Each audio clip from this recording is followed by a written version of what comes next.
You're in the middle of a conversation, and suddenly something shifts. A comment lands wrong. A look lingers too long. A message reads slightly off.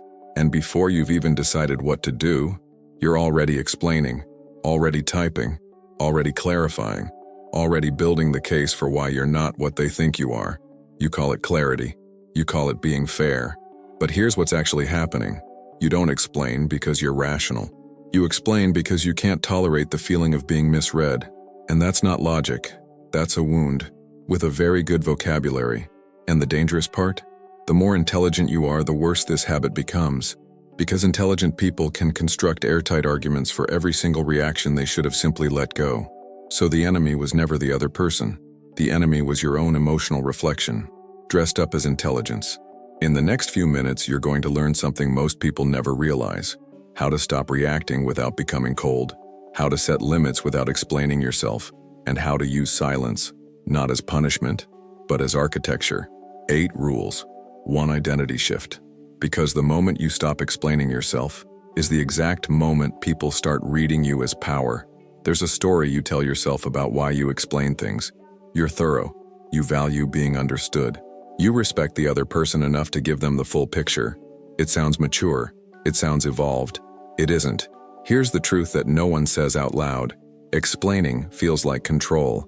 When someone misreads you, a quiet alarm goes off, and your mind immediately reaches for words the way a drowning person reaches for anything floating. The explanation isn't for them. It's for you. It's the fastest way to kill the anxiety of being seen wrong. You've done this before. You crafted the perfect message. Every word chosen, every nuance covered. You sent it, you waited, and nothing changed. Not because they didn't read it, because closure doesn't live in their response. It lives in the moment you stop needing one. There's a mechanism running underneath all of this, and it's simpler than you think. You're not chasing understanding.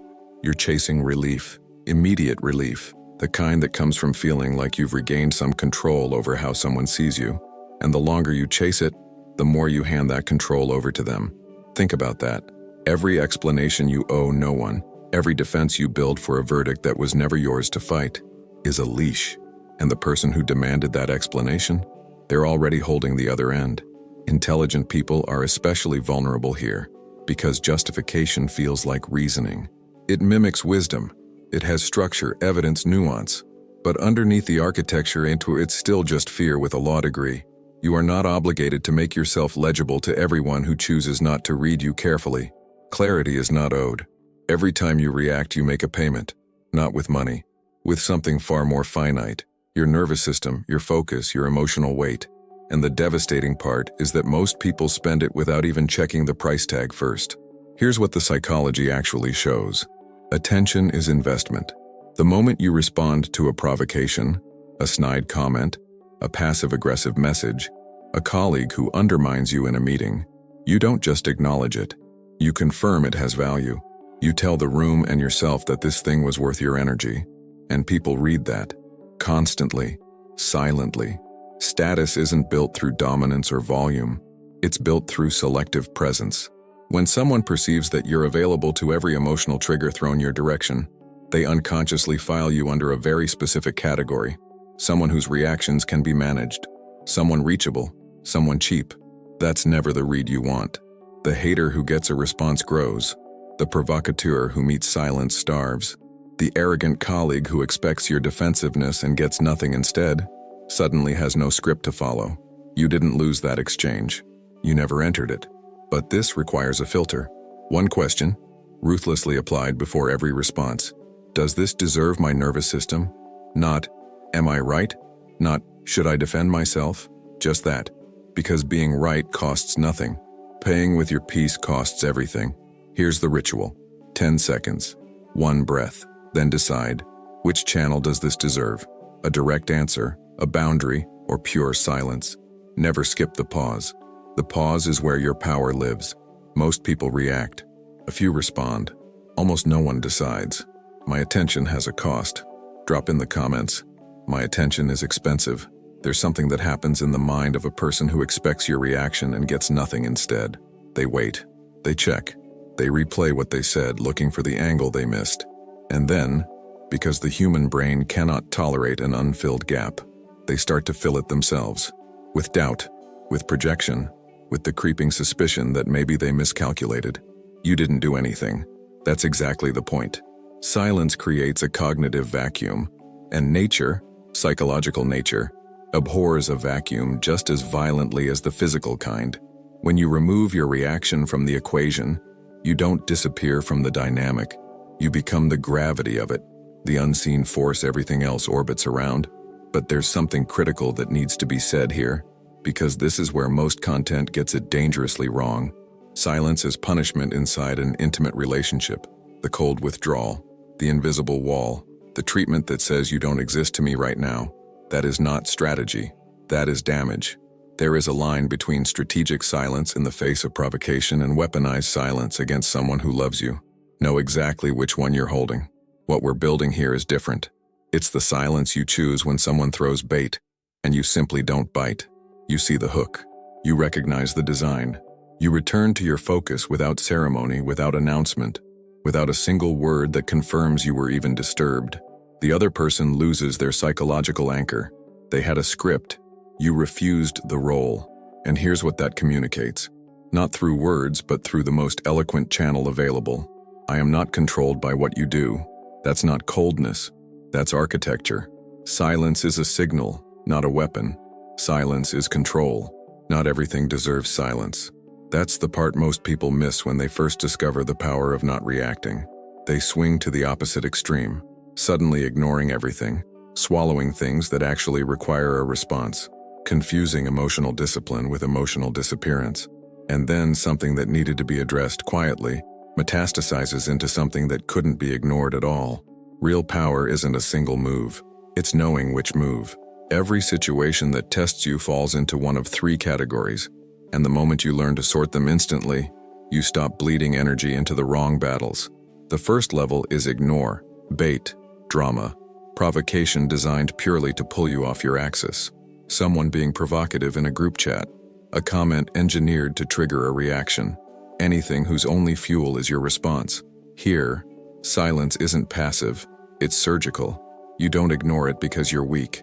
You ignore it because you've already won by not playing. The second level is boundary. One sentence. No justification, no preamble, no explanation of why the boundary exists. I'm not discussing this. That doesn't work for me. Clean, direct, final. The moment you start explaining a boundary, you've already opened it for negotiation. And negotiation is exactly what it was designed to survive. The third level is consequence. When the boundary is crossed. Not a threat, an action.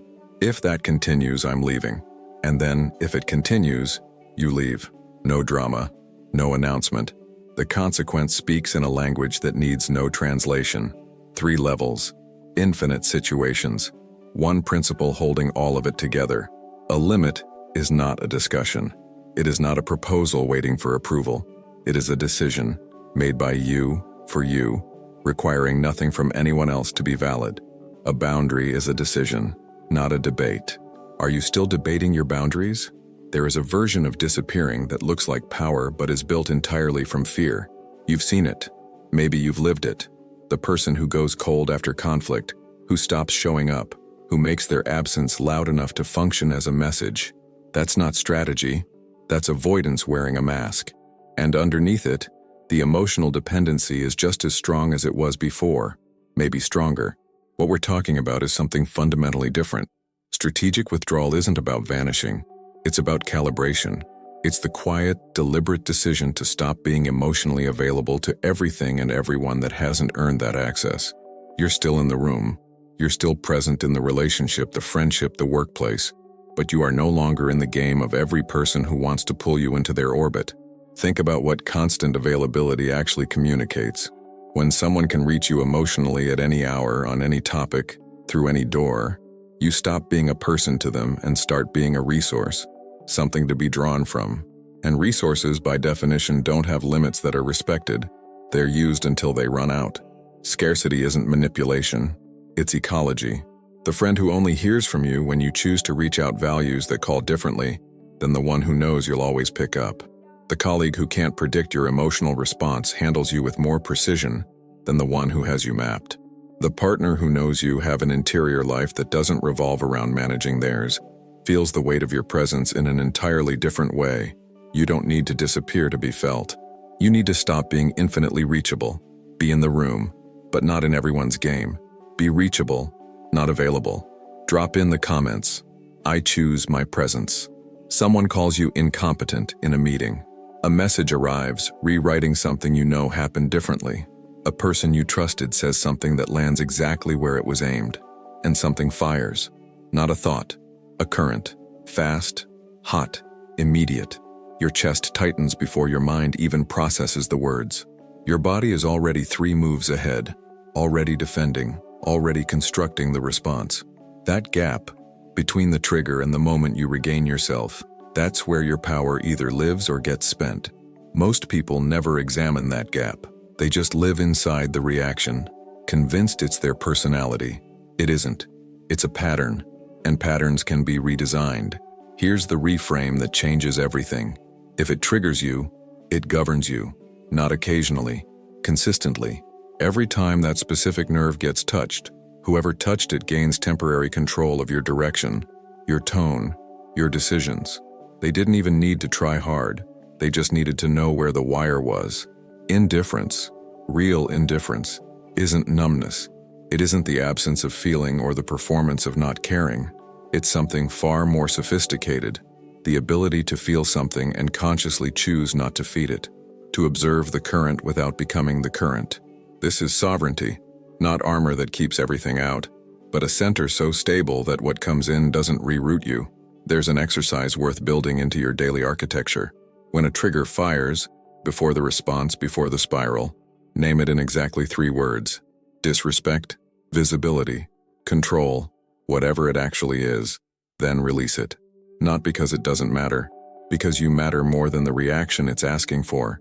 Nothing gets to steer you without your signature. Nothing sticks. Drop in the comments. Nothing controls me. Not every difficult person in your life is your enemy. That distinction matters, because the moment you start treating every friction as an attack, you become hyper-vigilant in a way that costs more than the people you're guarding against. Some people are just hard, wounded, limited, operating from a place you can't fix and weren't asked to. But there is a specific category that operates differently. And you already know who they are because they don't drain you occasionally. They drain you structurally. Every interaction leaves you slightly less focused, slightly less grounded, slightly less yourself. Not because of what they say, because of what they require. Constant reassurance fed back to them. Constant energy redirected toward managing their perception of you. Constant access to your interior life, which they use not to connect, but to anchor themselves. These are not enemies. They're parasites. And the distinction is important because you don't fight a parasite. You remove the access. Here's what no one tells you about the cost of keeping them close. It isn't dramatic. It doesn't arrive all at once. It accumulates in the quality of your sleep, the clarity of your focus, the subtle erosion of the identity you're trying to build. You don't notice the leak until you realize how long it's been since you felt like yourself. The upgrade isn't cruelty. It isn't a confrontation or a verdict delivered with satisfaction. It's something far colder and far more final. A quiet, clinical decision that this particular access is no longer available. No announcement, no explanation, no scene. Because the most powerful thing you can do for someone who feeds on your validation is stop being a source. Not with anger, with architecture. Access is earned.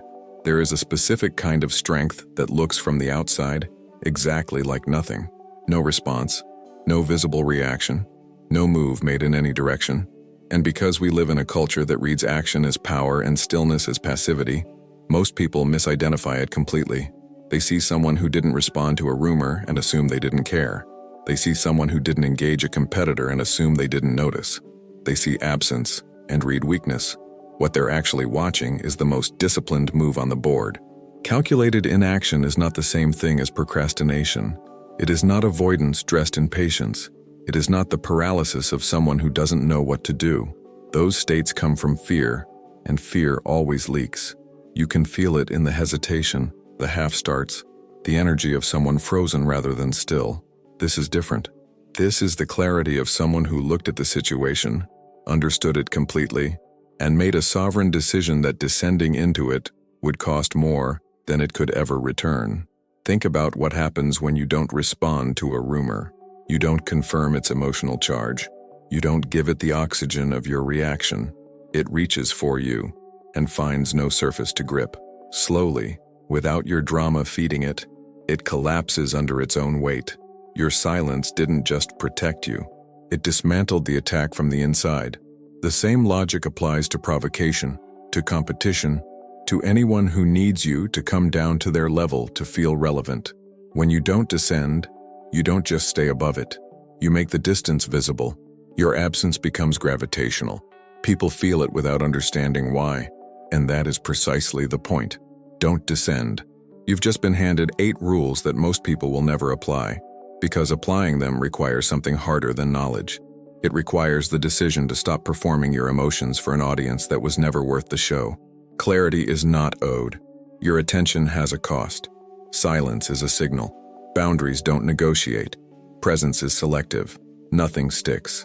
Access is earned, and you don't descend. 8 rules. 1 identity. Now here's the only thing that matters. The next time it happens, the comment, the provocation, the moment designed to pull you out of yourself, you do it differently.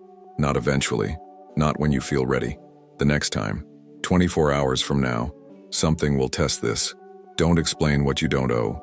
Don't react to what doesn't deserve your nervous system. That's your challenge.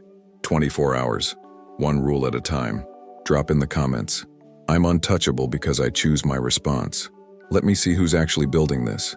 And if this gave you something real, something that shifts how you move through the world, you already know what to do. The next time they reach for your reaction, let them find nothing.